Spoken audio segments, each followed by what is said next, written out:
Obstetric Anesthesia, Basic Physiological Concepts and Neonatal Resuscitation 1, Hernando de Soto. In this lecture module, we'll be talking about physiological changes of pregnancy and fetal physiology. Physiologic changes of pregnancy. Question: which of the following is decreased during pregnancy? A. Residual volume. B. Tidal volume. C. Arterial PaO2. D. O2 consumption. E. Respiratory rate. The correct answer is A. Residual volume. Why is it correct? A. Diaphragmatic elevation secondary to a gravid uterus causes a 20% decrease in functional residual capacity, a result of decreases in both residual volume and expiratory reserve volume. B, C, D, and E are all incorrect because they are all increased. Neurologic. There's an increased sensitivity to anesthetic agents, along with increased sensitivity to neuromuscular blockers. There's decrease in cerebrospinal fluid volume and epidural veins engorge, resulting in a decreased epidural space. Hence, a need for a decreased dose in the epidural space of local anesthetics. Respiratory. There's potential difficult airways secondary to mucosal tissue engorgement, with increased minute ventilation by about 50% by term, increased oxygen consumption by as much as 60%, and decreased FRC by up to 20%. Hence, these patients can desaturate very quickly and turn from pink to blue with desaturation fairly quickly. Cardiovascular, there's high cardiac output state.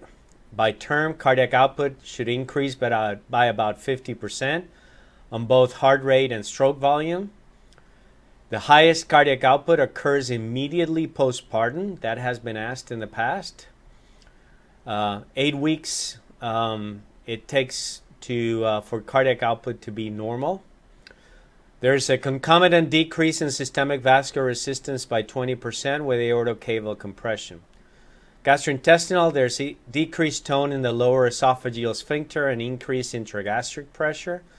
And hematologic, there's a hypercoagulable state with decreased total protein, albumin, and plasma cholinesterase. All of these issues happen in regards to airway changes that can make this patient a fairly difficult airway management, airway intubation, including nasal engorgement, which can cause potentially significant epistaxis, especially in placement of NG tubes, etc., vocal cord edemas, and increases in Mallampati class.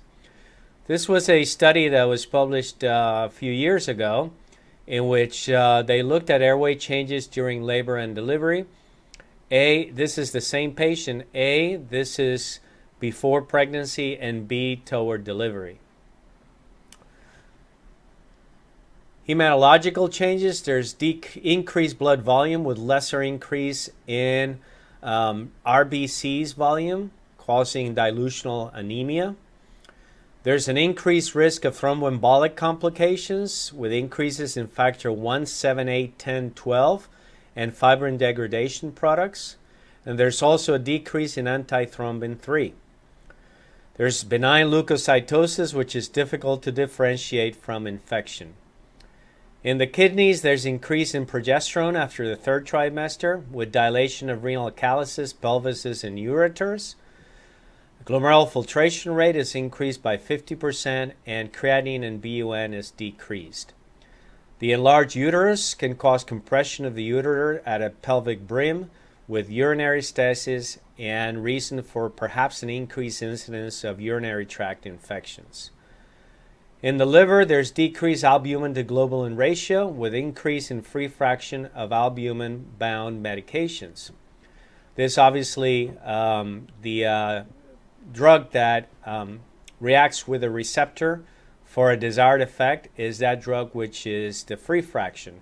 So hence, if there's an increase in free fraction, then there is potentially increase in activity of a particular medication. There's also decreased plasma cholinesterase levels with its anesthetic implications. There's also altered response to anesthesia with alveolar hyperventilation, reduction of FRC, and reduction of MAC, leading to a rapid induction of general anesthesia. Decreased IV induction agent requirements, decreased protein binding, again due to low albumin with an increased free fraction of drugs, as we just stated. An increased sensitivity to peripheral neuroblockade with decreased local anesthetic dose requirement. This goes along the engorgement and decrease in epidural space, also leading to a need or decrease in local anesthetic requirement. Fetal physiology. Question: which of the following is decreased at birth? A. Afterload in the right ventricle. B. Systemic vascular resistance. C. Afterload in the left ventricle. D. Volume load in the left ventricle. E. Pulmonary venous return. The correct answer is afterload in the right ventricle is decreased at birth. This is correct because there is decreased pulmonary vascular resistance and ductal closure, causing decreased afterload in the right ventricle. B and C are incorrect because they are both increased as soon as the umbilical cord is clamped. D is incorrect because there's an increase in plasma volume return and the output is increased by nearly 50%. E is increased. This is a diagram of the fetal circulation. We have here the placenta, which is where deoxygenated blood comes to the placenta through 2 umbilical arteries, and oxygenated blood goes through 1 umbilical vein. Remember, 2 umbilical arteries, 1 umbilical vein. The umbilical vein brings blood, mostly bypasses the liver through the ductus venosus and into the right atrium. Here, there is blood coming from the superior vena cava and the inferior vena cava, they are deoxygenated. And there's mixing of blood here from oxygenated blood from the placenta through the ductus venosus and deoxygenated blood from the inferior superior vena cava. Out of this mixing of blood, the majority of the blood during fetal life goes through the foramen ovale into the left atrium. From the left atrium to the left ventricle and through the aorta to supply the head and upper extremities. Now, there's another stream of blood from the right atrium that goes from the right atrium to the right ventricle into the pulmonary artery. Now, in fetal life, the right-sided pressures are higher than left-sided pressures, and the ductus arteriosus is open during fetal life. So this blood is shunted from the pulmonary artery into the descending aorta through the ductus arteriosus. This is the ductus arteriosus right here. After birth, this ductus closes and this pattern of circulation is terminated. Now, what happens at birth? There's expansion of the lungs and drop in pulmonary vascular resistance. There's closure of the foramen ovale, increase in systemic vascular resistance from the moment the obstetrician clamps the umbilical cord.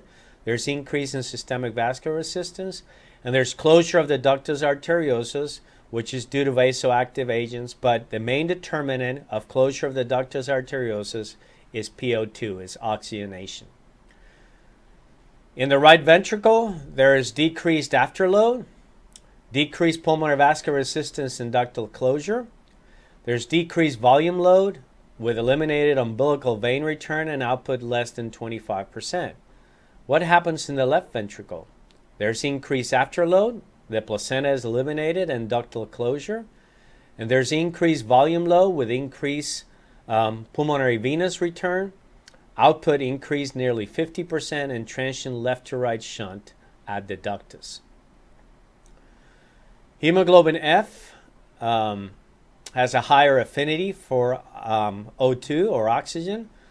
Hemoglobin F, the P50 is about 20. Hemoglobin A is about 27. So when we're born mostly with hemoglobin F, which again has a special type of molecule that grabs a lot of oxygen but cannot give it out to the tissues. And that is why when the fetus is born, that baby, that newborn, needs to have a high hemoglobin to be able to bring enough oxygen concentration into the tissues. So the partial pressures of oxygen drive oxygen across the placenta into the fetal circulation. So as you see in the graph on the left, fetal hemoglobin, if you look at the oxyhemoglobin curve, then it is shifted to the left.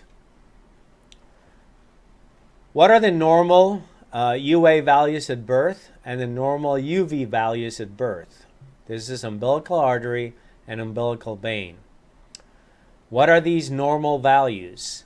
On the left-hand side, the arterial side, pH 7.27, PCO2 50, 18, PO2, etc. On the venous side, pH 7.34, PCO2 40, PO2 30, etc. At 60 minutes of birth, the pH is about 730, PCO2 30, PO2 60. At about 24 hours, pH is about 7.30, PCO2 30, PO2 70. Later on in childhood and adulthood, pH 7.4, PCO2 40, PO2 100.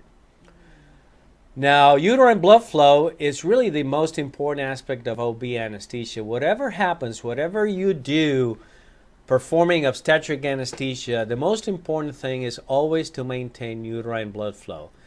If that is not happening, that is when the fetus can have some significant problems. So again, the main purpose of obstetric anesthesia is to maintain uterine blood flow.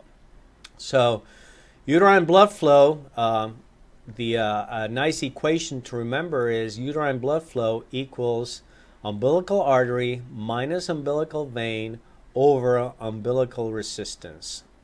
Therefore, an increase in UVR or decrease in perfusion pressure will decrease uterine blood flow.